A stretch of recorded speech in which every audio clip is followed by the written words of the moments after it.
Students, BA third year की economics की class continue करते हुए स्वतंत्र व्यापार और संरक्षण वाला टॉपिक अपना चल रहा है।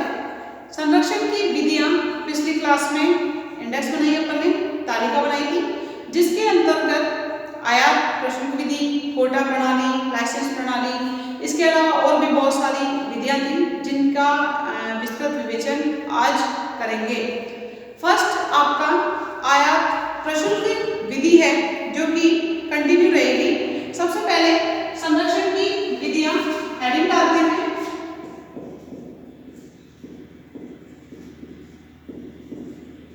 संरक्षण की विधियां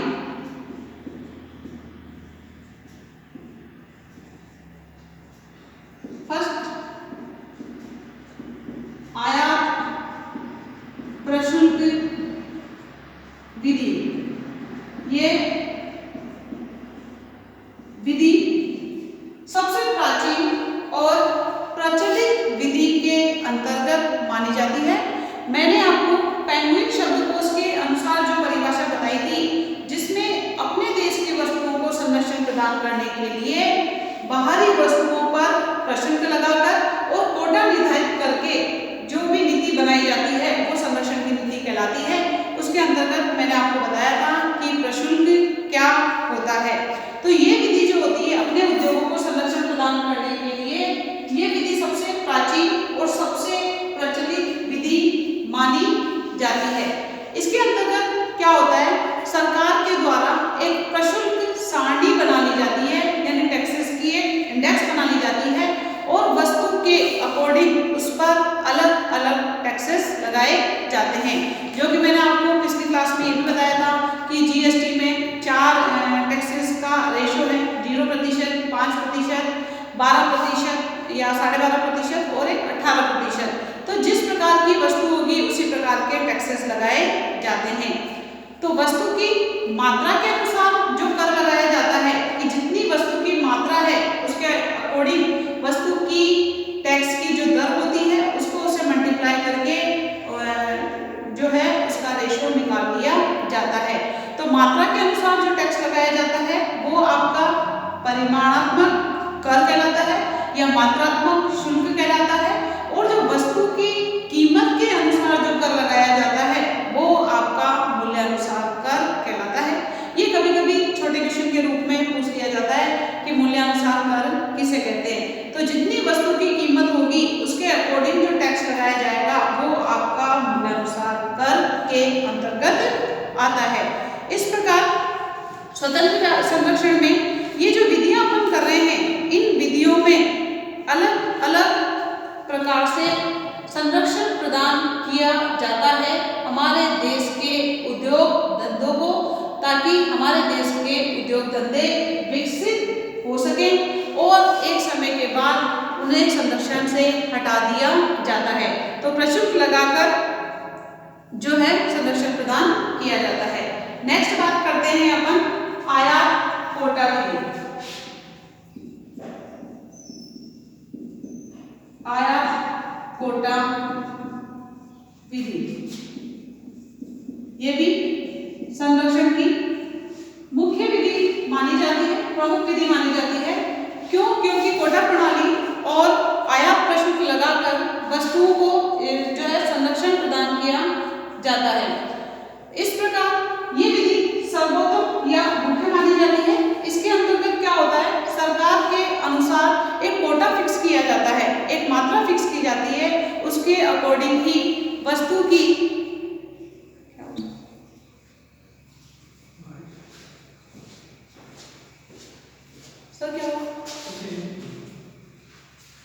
वस्तु की मात्रा फिक्स की जाती है और उसके अनुसार ही उतनी वस्तुओं को मंगाया जाता है। इसके अंतर्गत विभिन्न वस्तुओं की अलग अलग मात्राएं होती है, जिसमें जितनी मात्राएं हमारे देश को उस वस्तु की चाहिए उतनी मात्रा को ही हम मंगाते हैं, ताकि वस्तु की कीमतें भी बढ़ ना सके और कीमतें कैसी हो, स्थिर हो और उपभोक्ता का शोषण ना हो सके। इसके अंतर्गत मैंने आपको एक एग्जाम्पल भी दिया था और एक एग्जाम्पल में आपको ये बताया कि जितनी वस्तु की हमें आवश्यकता होगी उतनी वस्तुओं को हम मंगाएंगे। जैसे कि बात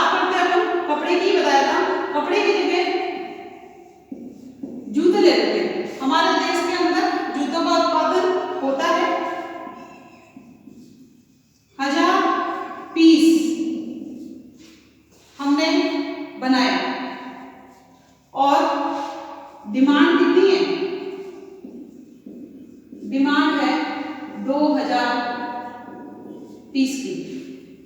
यदि हम दूसरे देश से जूतों का आयात नहीं करते हैं तो हमारे देश में जूते की कीमतें बढ़ जाएगी। तो सरकार के द्वारा कोटा फिक्स करके, मात्रा फिक्स करके सिर्फ 1000 वस्तुओं का या 1000 जूते ही आयात किए जाएंगे। तो जितनी डिमांड हमारे देश के अंदर है वो पूरी की पूरी डिमांड पूरी हो जाएगी पूर्ति को, यानी आयात को मंगाकर। यदि हम आयात नहीं करते हैं तो कीमतें बढ़ जाएगी और मुद्रास्फीति का रूप धारण कर लेती है। इसके अलावा हमारे देश के लोगों को डिमांड के अनुसार, यानी मांग के अनुसार जब वस्तुएं नहीं मिलेगी तो वो भी संतुष्टि नहीं हो पाएंगे। इस प्रकार कोटा फिक्स करके, मात्रा फिक्स करके जो विधि अपनाई जाती है वो संरक्षण विधि के अंतर्गत आती है। इसमें हमारे देश की वस्तुएं भी बिक गई और जितनी वस्तुएं हमें एक्स्ट्रा मात्रा में चाहिए होती है उतनी वस्तुएं भी हम मंगाकर फिक्स करके जो है बढ़ा देते हैं। नेक्स्ट बात करते हैं अपन, ये दोनों विधि सबसे इंपॉर्टेंट मानी जाती है संरक्षण की विधियों में या संरक्षण प्रणाली को अपनाने में या संरक्षण की नीति को अपनाने में। नेक्स्ट बात आ जाएगी आपकी वैधानिक निषेध।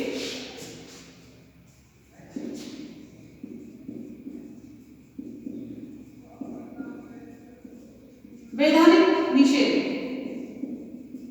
वैधानिक का मतलब क्या होता है? नाम से स्पष्ट है, सरकार के द्वारा कई बार वस्तुओं पर रोक लगा दी जाती है जो वस्तुएं विदेशों से आयात हो रही होती है। तो कभी कभी कुछ परिस्थितियां ऐसी आ जाती है या कुछ विशेष परिस्थितियों में जो है सरकार के द्वारा कानून बनाकर वस्तुओं के आयात तथा निर्यात पर प्रतिबंध लगा दिए जाते हैं। कि जैसे मान लो हमारे देश में या देश में अस्थिरता की स्थिति उत्पन्न हो गई है, देश में स्थिरता नहीं है, राजनीतिक शांति नहीं है, अशांति है, या किसी महामारी ने जो है हमारे देश पर जो है छा गई है। तो उस स्थिति में हम आयात, हमारे देश की सरकार के द्वारा इस प्रकार के कानून लगा दिए जाते हैं जिससे आयात और निर्यात पर प्रतिबंध लगाकर वस्तुओं का विनिमय रोक दिया जाता है। ये वैधानिक निषेध के अंतर्गत आएगा। नेक्स्ट आता है आपका लाइसेंस प्रणाली।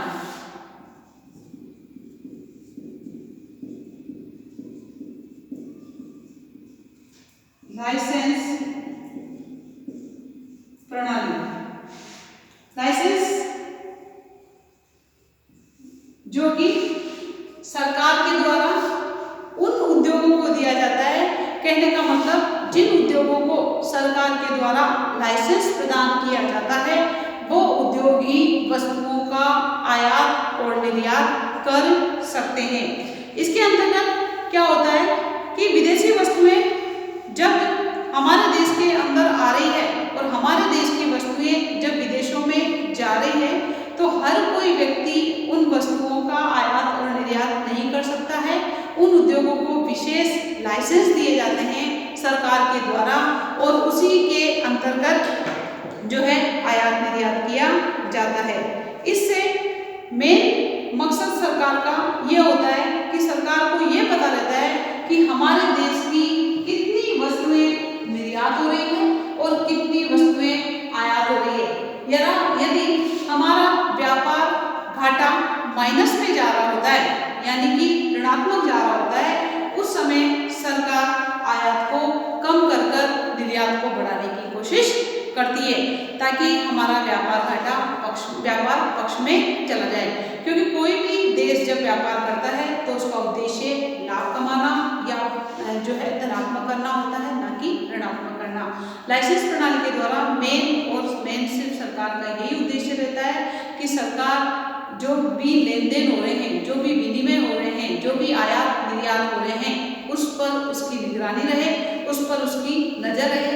ऐसा ना हो कि लोग या व्यापारी जो है मनमाने आयात और निर्यात कर रहे हैं। इस प्रकार लाइसेंस प्रणाली के द्वारा भी जो है संरक्षण प्रदान करने का एक तरीका माना जाता है। इसको आप एक बार नोट डाउन कर लीजिए या स्क्रीनशॉट ले लो। आगे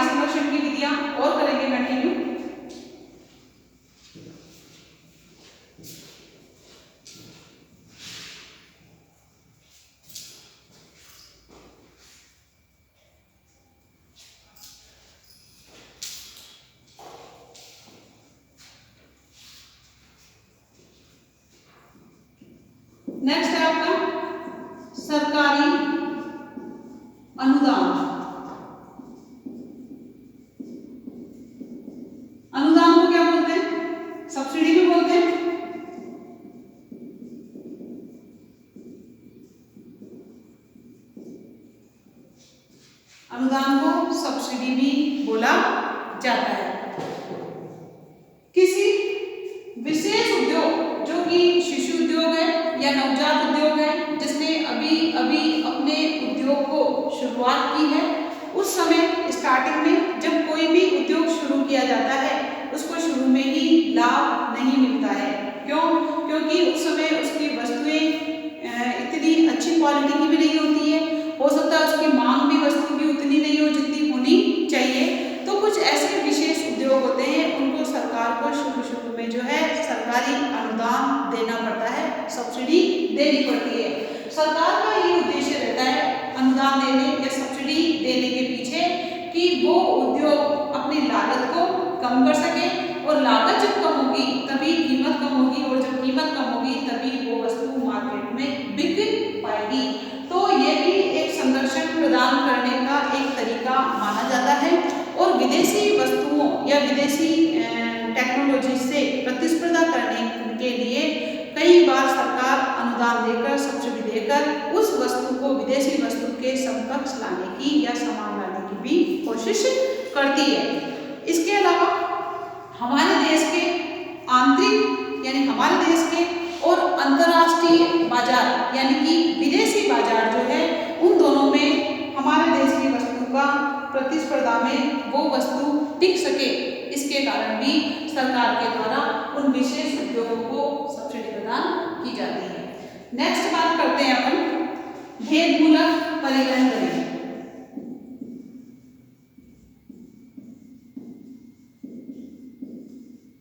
भेदमूलक परिवहन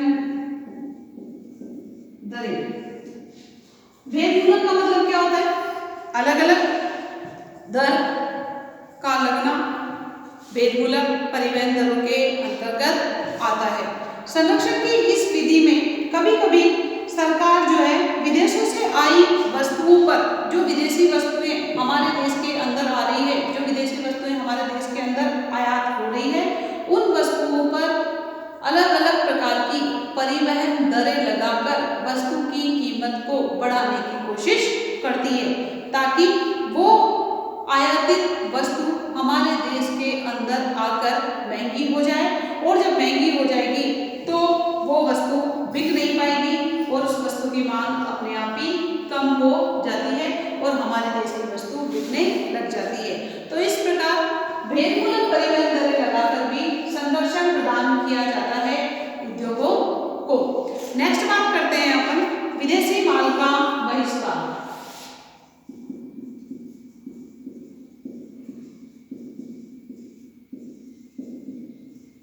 विदेशी माल का बहिष्कार। विदेशी माल जो विदेशों से वस्तुएं हमारे देश के अंदर आ रही होती है, उसकी बात कर रहे हैं। राष्ट्रीयता या अपने देश की भावनाओं से यानी राष्ट्रीयता की भावनाओं से ओतप्रोत या देशभक्ति की भावनाओं से ओतप्रोत होकर कभी कभी हम विदेशी माल का बहिष्कार कर देते हैं या विदेशी माल का बहिष्कार करना चाहिए और हमारे देश की वस्तु को खरीदने की प्रायोरिटी देनी चाहिए। इस प्रकार अगर हम विदेशी वस्तुएं जब हम खरीदेंगे ही नहीं, जब भी हमारे चीन से संबंध खराब हो गए थे तो हमारे देश के लोगों ने या हमारे देश के नागरिकों ने विदेशी वस्तुओं को खरीदना कम कर दिया था, चीन की वस्तुओं को खरीदना कम कर दिया था। आर्थिक हानि जो होती है वो कोई भी देश हो उसके लिए सबसे बड़ी नुकसान देने वाली हानि मानी जाती है, और अगर हम उन वस्तुओं को खरीदेंगे नहीं तो वो वस्तुएं बिना बिके रह जाएंगी, और जब वो बिकेगी नहीं तो धीरे धीरे हमारे मार्केट में वो वस्तुएं आना बंद हो जाती हैं। इस प्रकार विदेशी माल का बहिष्कार करके और हमारे देश के उद्योगों को प्रोत्साहन देकर हमारे देश के उद्योगों की वस्तुओं को खरीदकर भी हमारे देश के उद्योगों को संरक्षण प्रदान किया जा सकता है। जब हमारे देश के व्यक्ति हमारी वस्तुओं को खरीदेंगे तो हमारे यहाँ पर रोजगार में वृद्धि होगी, उद्योगों का विस्तार होगा, प्रति व्यक्ति आय बढ़ेगी, राष्ट्रीय आय बढ़ेगी और देश की GDP भी बढ़ती है। इस प्रकार विदेशी माल का बहिष्कार करके भी संरक्षण की विधि मानी जाती है। नेक्स्ट बात करते हैं अपन राजकीय व्यापार।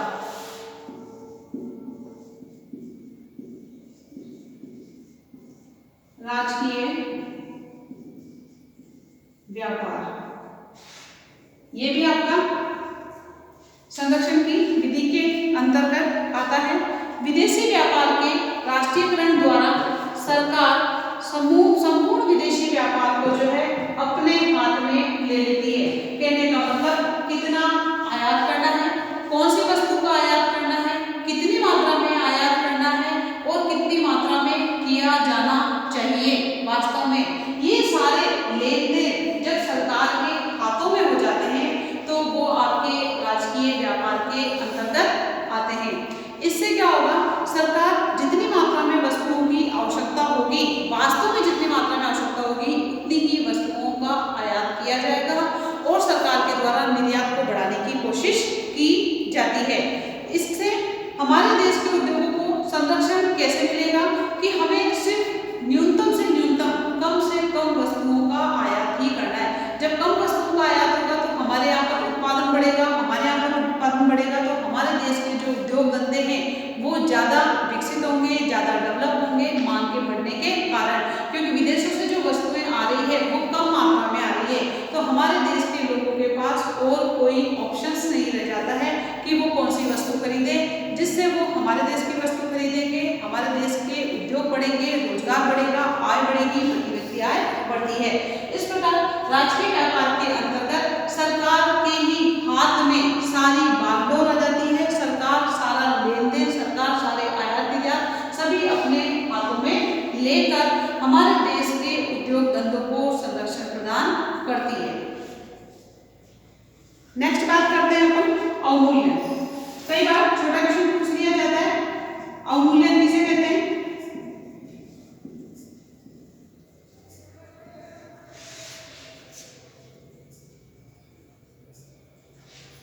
हमारे देश की मुद्रा की वैल्यू या हमारे देश की मुद्रा का मूल्य जब हम विदेशी मुद्रा की तुलना में कम कर देते हैं तो वो अवमूल्यन कहलाता है। जैसे $1 बराबर $1, ये डॉलर का निशान होता है, ऐसे बना के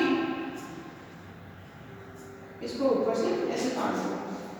$1 बराबर 70 रुपए है और $1 बराबर 75 रुपए हो जाता है तो हमने हमारी मुद्रा का क्या कर दिया है, अवमूल्यन कर दिया है, हमारी मुद्रा की वैल्यू कम कर दी है। क्या होता है, $1 लेकर ये $1 प्राप्त करके हम 70 रुपए दे रहे थे, अब $1 प्राप्त करने के लिए हमें 75 रुपए देने पड़ रहे हैं तो हमें अब 5 रुपए ज्यादा देने पड़ रहे हैं। पहले भी $1 प्राप्त हो रहा था, अभी भी $1 प्राप्त हो रहा है, लेकिन ये जो 5 रुपए का रेशो है ये हमारी मुद्रा की वैल्यू क्या हो गई, कम हो गई। यानी हमारी मुद्रा विदेशों के लिए, हमारी मुद्रा की वैल्यू विदेशी लोगों के लिए जो है सस्ती हो जाती है।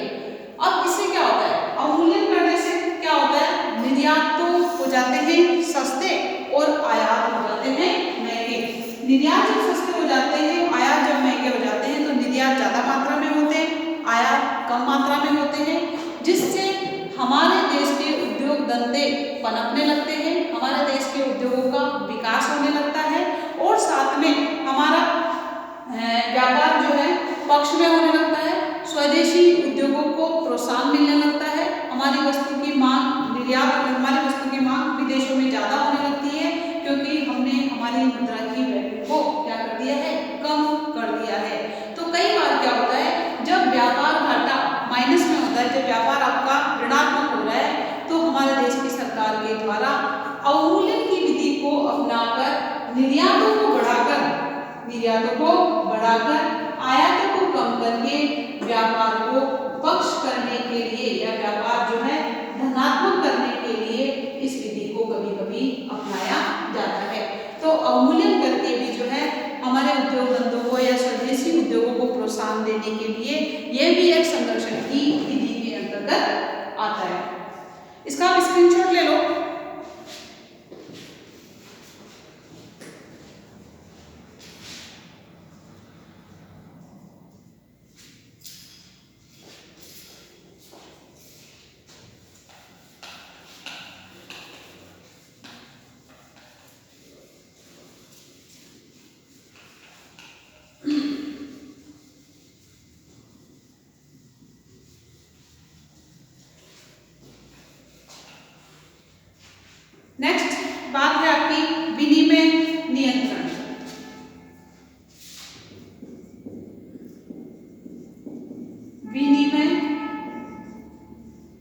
नियंत्रण।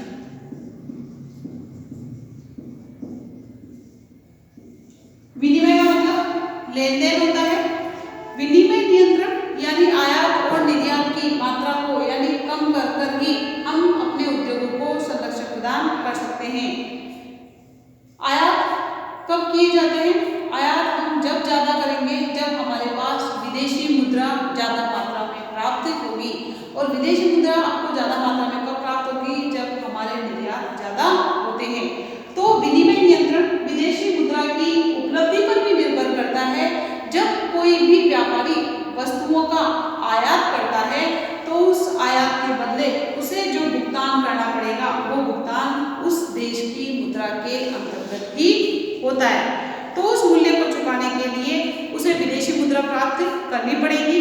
और यदि हमारे देश की सरकार उस विदेशी मुद्रा की बिक्री पर प्रभावपूर्ण नियंत्रण लगा दे, उस पर कंट्रोल कर दे, तो अपने आप ही आयात कम हो जाते हैं। जैसे कि हमारे देश के जो है व्यापारी है, पूंजीपति है, उन लोगों ने बाहर से माल मंगाया, अमेरिका से माल मंगाया, तो अमेरिका से जो वस्तु आएगी उसका भुगतान डॉलर में किया जाएगा।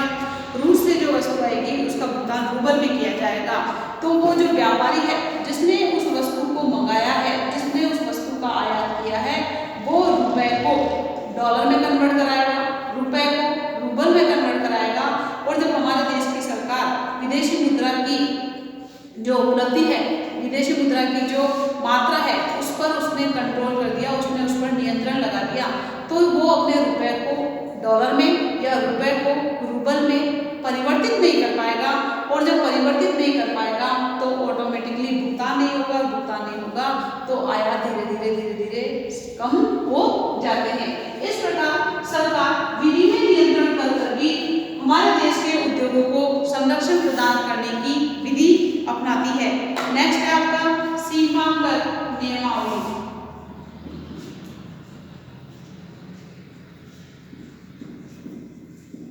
सीमा कर नियमावली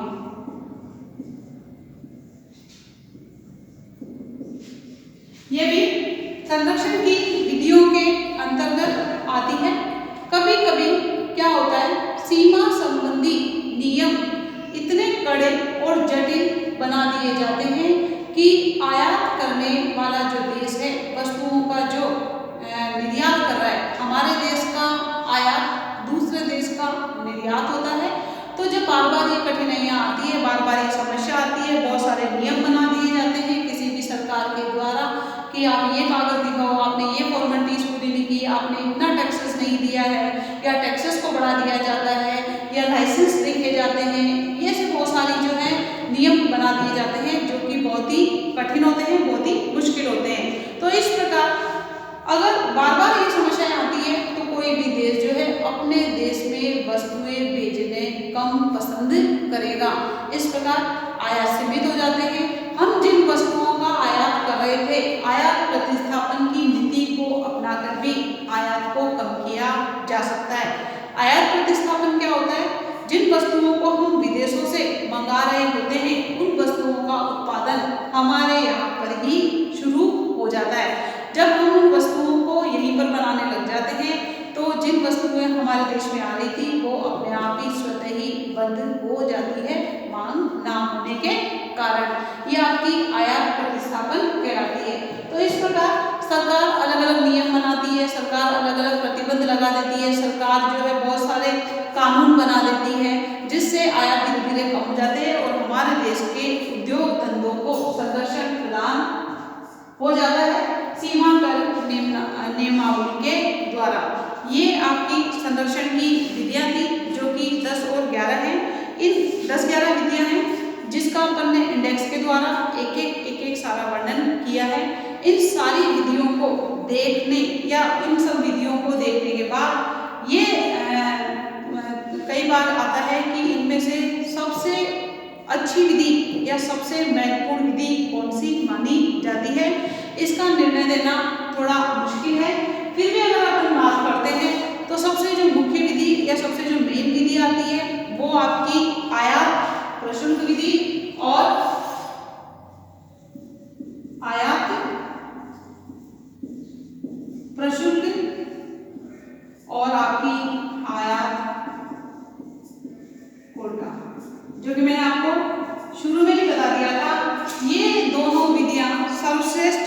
मानी जाती है या ज़्यादा अच्छी मानी जाती है। इसके अलावा एक और विधि को आजकल जो है ज़्यादा काम में लेने लग गए हैं, जो कि आपकी लाइसेंस प्रणाली के अंतर्गत आती है। लाइसेंस प्रणाली पहले 2 गई था, अब धीरे धीरे इसको बढ़ाकर 3 लाइसेंस प्रणाली का भी कर दिया है। ये तीनों विधियां संरक्षण की विधि के लिए संरक्षण की विधि में सर्वाधिक काम में ली जाती है। मैं ये ऐसे नहीं कह रही कि ये जो बाकी जो विधियां बच रही है आपकी 8 विधि, ये कहीं काम नहीं आती। काम हर विधि हर जगह आती है, लेकिन सबसे ज्यादा जो विधि काम में ली जाती है संरक्षण के अंतर्गत वो 3 ही विधियां होती है, जिसमें आयात प्रश्न, आयात कोटा और लाइसेंस प्रणाली है। इस विधि को पूरा होने के बाद ये आपकी संरक्षण की विधियां कंप्लीट होती है। इसके बाद अपन संरक्षण के पक्ष में और विपक्ष में तर्क करेंगे। इसका आप स्क्रीनशॉट ले लो।